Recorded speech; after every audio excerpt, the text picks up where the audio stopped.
Now the Bible tells us that it rained fire and brimstone upon the cities of Sodom and Gomorrah. Now what you see in front of you here is the results of large and small, well, varying sized chunks of sulfur, burning sulfur, that have hit.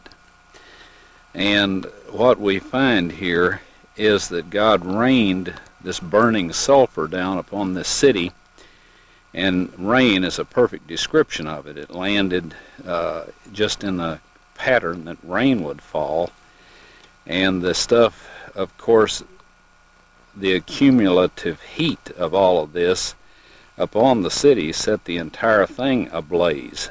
The flashpoint of every material there, metal, stone, of course the people, and everything burned, and this sulfur continued to burn, and it vitrified the material around it.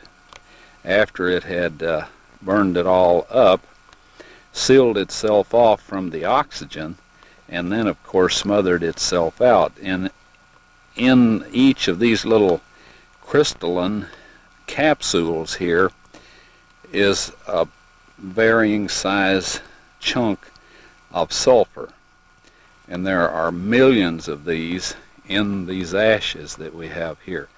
Now some of them we have cracked open so you can see the sulfur inside, and others we have left intact, but there are millions of these here. So this shows that God indeed rained fire and brimstone upon these cities. And if you'll look in your dictionary, under brimstone you'll find that it is sulfur.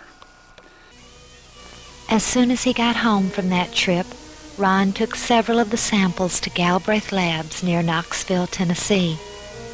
The yellow balls in the center of the reddish rings proved to be 95.72% sulfur, with traces of several other elements, all of which he was told would contribute to an extremely high temperature fire.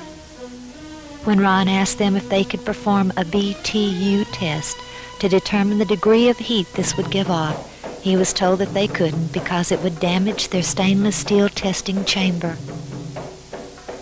The material surrounding the encapsulated sulfur was also tested and proved to be ash. At home, we did our own small test and burned some of the sulfur in a spoon. The purplish flame is indicative of the intense heat, which prohibited our holding the spoon as it burned. We later discovered our spoon had holes in it from the fire. Then, we placed a small piece of the outer material also in the spoon and attempted to burn it, but it wouldn't burn at all. It didn't even darken. It was already completely consumed by fire, and nothing was left to ignite.